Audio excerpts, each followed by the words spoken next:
Now, Dr. Kemi is a doctor, an owner of her own skin clinic, and also a writer for Grazia, Harper's Bazaar, and many more. She's a specialist in skincare.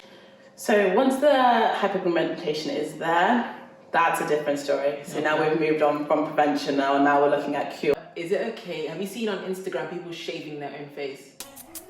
Hello everyone and welcome back to my channel. My name is Jessica Katanga, and in today's video I am gonna get my first ever facial. I am so excited. I'm getting it at the Joyful Skin Clinic, the super hydrating facial. I'll put all the details here, and it's my first ever facial, so I just wanted to do like a quick before. So this is me right now. I've just come out of the shower. Eyebrows crazy, but nobody can fix that right now. See, I have like a bit of breakout. So around my nose I get very dry, my lips are dry as well, but nobody can help me with that apart from myself. Quite dull, textured. So let us see how this super hydrating facial helps me out. Okay, quick outfit check as I do always. Top is Topshop, I believe. Trousers are Urban Outfitters, and shoes are Doc Martens. See you outside.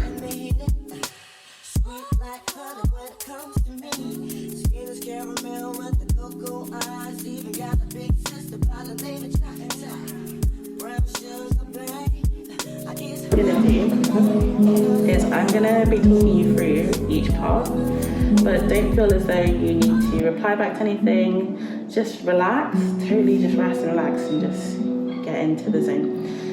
So I'm gonna go right ahead and start. Okay. So the first thing I'm gonna do is I'm just going to cleanse the skin.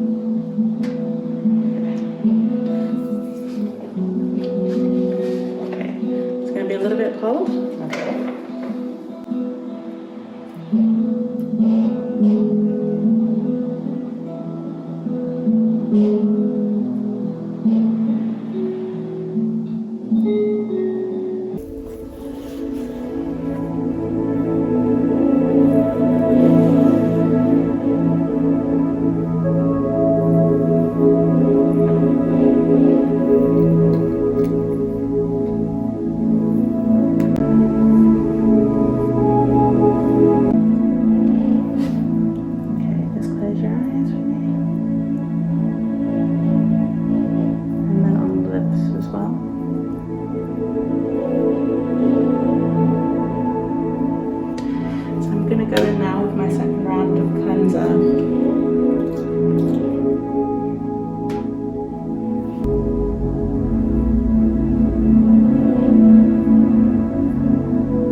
It just helps to balance the pH of the skin, and also it just keeps the skin a little bit more moist, so that the next step, the next things that we put on the skin, for instance the mask, will absorb a bit better into the skin. Would you recommend that I tone every day? Yeah, definitely. Like, I really like toning. So many people think it's a pointless step, but I think especially like serums and stuff, you'll realize that they go on a little bit more smoothly. Okay.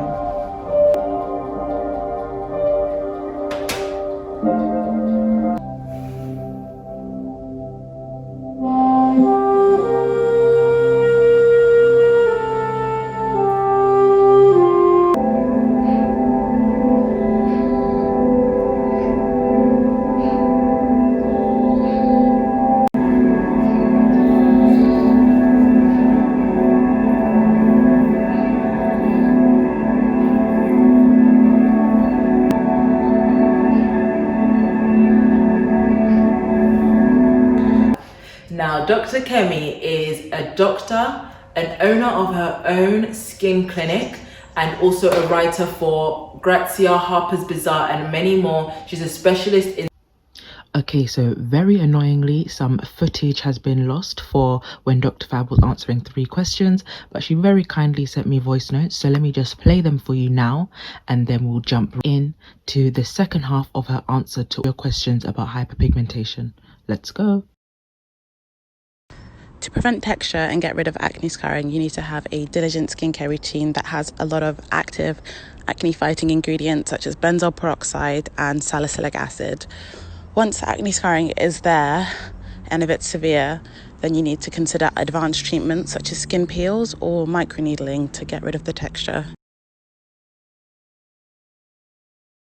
To prevent whiteheads, you really want to make sure you're deeply cleansing your pores. You might want to do a double cleanse, which involves an oil-based cleanser first and then a water-based cleanser. You want to make sure that you're really exfoliating to get deep inside those pores and you are extracting. Hyperpigmentation occurs due to an uneven buildup of melanin at certain parts of the skin. This can be triggered by trauma or by intensive UV radiation. So people notice that they get hyperpigmentation after acne clears and also when they've been in the sun for too long. Black people are particularly prone to hyperpigmentation because we have much bigger melanocytes, which are the cells that produce melanin. Okay, so did you hear that? We need to be wearing SPF all the time and reapplying it every 2 hours. If you can, like, it's difficult, but you should definitely try your best because that's the best way you can prevent hyperpigmentation. And I feel like black people in general have been sold a lie that we don't need it. We've been sold that from the beginning of time. And I remember I went on a school trip when I was younger and my mum packed me some SPF and the other little girls forgot that SPF. And my teacher took it out of my hands and gave it to the other girls and said to me, Kemi, you don't need it. And that just set me on a path for a very long time, believing that we didn't need SPF. But we do because of hyperpigmentation, but also because black people can still get skin cancer. It's a lot rarer, but when we do get skin cancer, it's actually worse than when white people get it because we present a lot later. Yeah. So it's important to use it every day. Definitely. But one thing I think, so what about when we're back home in Africa? Do we still need sunscreen? Yeah, because I thought so. Our aunties back home aren't wearing sunscreen and they're fine, or are they not fine? I don't know. I don't think they're fine. I feel like with the extra sun in Africa, you need it more than ever. I think it's all kind of just a lack of positive promotion on the importance of SPF for darker skin types. That's probably why our aunties and our mums don't use it. But we know better, we should be wearing it and we should be encouraging aunties, mums, everyone to wear it. Okay. So that's the first thing you can do to prevent hyperpigmentation. And then the second thing you can do to prevent hyperpigmentation is to prevent the causes of inflammation to your skin. Okay. So we know that when you have acne, you can get post-acne, a post-inflammatory hyperpigmentation. So try have that diligent skincare routine and try and make sure that you are really targeting your ingredients to suit your skincare needs as well. So once the hyperpigmentation is there, that's a different story. So now we've moved on from prevention and now we're looking at cure. And it's based to brighten the skin. And you can use retinols, which are amazing. They're both prevention and cure. They help reduce acne in the first place, but also they help kind of encourage skin cell turnover to help improve the hyperpigmentation. And then exfoliating acids as well. Okay. So your glycolic acids, your citric acids, things that have a brightening effect on the skin. And then your advanced treatments. So again, skin peels, but also things like microneedling and things like that. Okay, and I'll be sure to link your article down below because you have lots of articles on hyperpigmentation. As you said, this is your passion. I love hyperpigmentation because it's such a big issue for us, but it can be cured for sure, so don't get too disheartened. Okay. Yeah, nice. How do you mix vitamin C, AHA and retinoids to treat hyperpigmentation on sensitive skin? Can you mix those things? Should you mix those? Yeah, so I use all three of them and they help definitely with kind of brightening the skin and using skin health. So you don't have to kind of ever mix anything into your own formula or anything, but for instance, so you can use AHAs not every day because they can be a bit too strong on your skin, especially glycolic acid. It can be too strong if you have sensitive skin. So what you can use are things that like mandelic acid, which is also an AHA, but it's a lot less irritating to the skin because the molecular size is bigger. So it doesn't penetrate as deeply, so you still get that exfoliating effect even though you have sensitive skin. Vitamin C, you can use that in serum form, and you can use that every single morning. And that's one of those ingredients that if you're consistent with it, you should see results. And then was it retinoids was the other thing. Retinols, you can use that every single night. And that's one that at first might be a bit too harsh on the skin, so you can use it every other night and then kind of lead to using it every night. And that, so that's how you can kind of manage your hyperpigmentation in different ways. So the exfoliating acids maybe once or twice a week, the vitamin C in the morning, and the retinols at night. Okay. And also just back to the sunscreen, somebody asked, do you put your cream and then sunscreen, or sunscreen first? I put my cream on first, and then your sunscreen. The sunscreen, like, that needs to actually be blocking out the light. That needs to be the last thing on your face. All right. And one person asked, and I'm quite intrigued to see what you're going to answer to this, is it okay? Have you seen on Instagram people shaving their own face? No, I have not seen that. So you know how you could go to get treatments? I don't know what it's called. I don't know whether it's called dermabrasion, but they have like that blade that goes across your skin. So some people use face razors to do that. I definitely would not recommend doing that. So you could definitely go to like licensed aestheticians, or I have seen the treatments done before, but I wouldn't recommend ever doing any of these things at home. And another one is microneedling as well. People do that at home. And like, you have to be so careful because you need to know how blunt the devices that you're using. So if you're using a device that's even just a little bit blunt, you could actually be causing trauma to your skin. And it needs to be done in a regulated way, and you need to make sure that the device that you're using, you're sterilizing it every single time and you're keeping it clean. Otherwise you're just introducing bacteria to your face. But I can imagine if you're shaving your face, that you could be just leading to just damage, trauma to your skin, and that in itself will cause hyperpigmentation. So don't ever use anything sharp in your face. I wouldn't like recommend any of that. Go to a licensed aesthetician, for sure. How do you prevent blackheads and acne on dry skin? Okay. Yeah, because obviously blackheads and acne are so much more persistent on oily skin.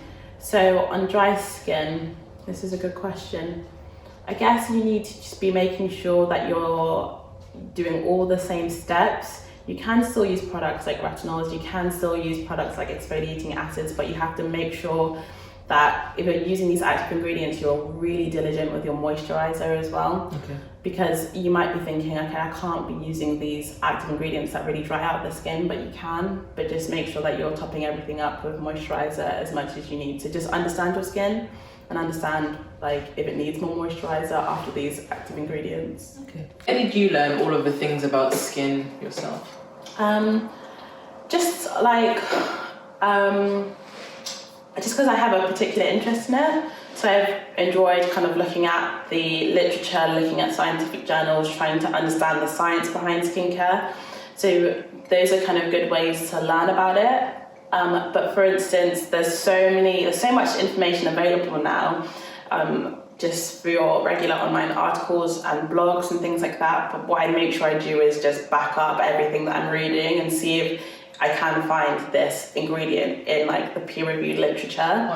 Or if multiple people are saying it, and even that doesn't make it right. I just want to make sure that this isn't just what one person is saying, because so many people will tell you to do some mad things to your skin, like put toothpaste on your skin. Like I remember there was this one influencer who swore by putting lemon on her skin. This is when I was like 14. No, I know people still do that. Yeah, don't put lemon on your skin. Like it can burn your skin and lead to inflammation, hyperpigmentation. So so just try and find out like what the literature is saying and back up everything that you're learning. Okay, and again, that's why it's just so important that you're a doctor in this. Like, you know how to read the science behind it, and you're not just following fads or, you know. No, because there are some crazy fads out there, and it just takes one influencer to say it follow this, and everyone goes for it. So just always be critical and have that like critical mindset, and that should help. That should be good. Okay, and for the last question, now somebody is having a real like specific issue with their skin, so I'm just going to read it out. So they sprayed perfume and it got into their face and it made like a bit of an allergic reaction to it. So she used glycolic acid in panic, then the GP prescribed Puriton, and now it looks like this, and I'll put it on the screen as well. She's given her permission. This is what it looks like. Oh, okay, I see. Sure. So she says that she's just using shea butter on it at the moment. Like, what should she do? Sure. So are these areas of hypopigmentation, or is this more just uneven skin that I'm looking at? I think it's the light hypopigmentation and a bit of irritation, as you can see. Sure. Oh, okay. So there's quite a lot of irritation here. Yeah. Oh man. So this is a really good example. So for this lady, it's so important not to put fragrances on your skin ever, and that's important in general for even just your skincare products that have perfume in it. Because if you think that perfume is not actually improving the quality of your skin, so what is it doing? It's just there irritating your skin. Okay. So that's number one. And then when you have got something that's irritating your skin, probably one of the worst things you could do is add a harsh exfoliating acid on top of that. So you're just kind of adding to the trauma on your skin. So that's two things that has happened. So you've got this irritation, and then you further irritated the skin with glycolic acid. So going to your GP was the right thing to do. And so, some of these skin conditions, they are medical. You do need to see a doctor to help you. So I guess the GP probably thought it was an allergic reaction and has prescribed an antihistamine. I'm wondering if that helped to improve it. So was this more of an allergy, or was this more irritation? I think it's irritation. Irritation. So if it's not so much an allergy, then the Puriton probably wouldn't make that much of a difference. So now we've got these areas of hypopigmented skin, and if I'm honest, I'm not sure how we can improve that. I think it's just probably with time, cooling the skin down, try not to irritate your skin as much as possible.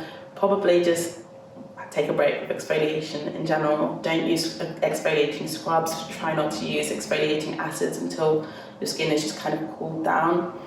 Try now to just protect your skin's moisture barrier, because if you can imagine, all of our skin is protecting our bodies from the outside world. We've got a defensive barrier. So all you can do now is just try and moisturize it as much as you can. So shea butter, we were just saying earlier that it can sometimes clog the pores. It's slightly comedogenic, so that might not be the best thing to use.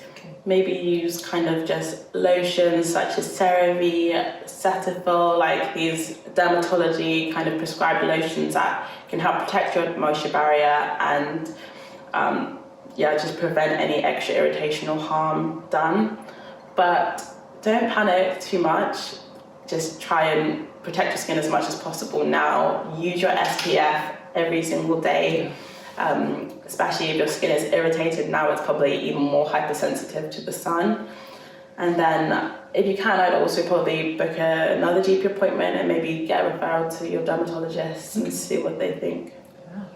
All right, well, that was really sound advice, and I feel like I've learned so much. I've learned so much about skincare, especially hyperpigmentation, and how important sunscreen is. Thank you so much for answering all those questions. Do you have any last words of advice?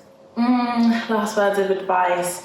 It's a marathon, not a sprint. And some days you will wake up and your face is just a blotchy mess, and that's just part of the journey. And just love your skin. Like, it's not the end of the world. Like, yeah. But like, good skin is basically, it comes from being healthy, and just try and be healthy on the inside and it will show on the out. Amazing. And let the viewers know where they can find you. So I'm at joyfulskin.co.uk.